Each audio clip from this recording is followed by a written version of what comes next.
teach you how to get the best video quality when you're watching your movies, series, or TV shows in Amazon Prime. So, first thing that you want to do is you want to log in your Amazon Prime account. And then once you're in, say for example, you already selected a movie. And then once you have selected a movie, just like this, you see this gear icon up above. You just simply need to click on that and you're going to see the video quality. Now you have good, better, and best. And I think most of us want the best. So you just simply need to click on the best. However, I want you to know this.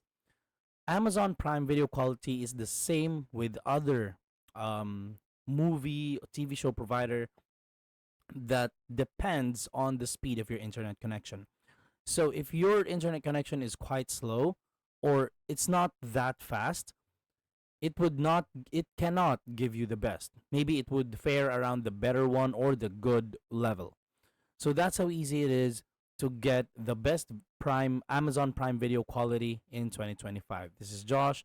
Please don't forget to subscribe and hit the like button and also the notification bell so that you are updated with our daily uploads. I'm going to see you on the next one.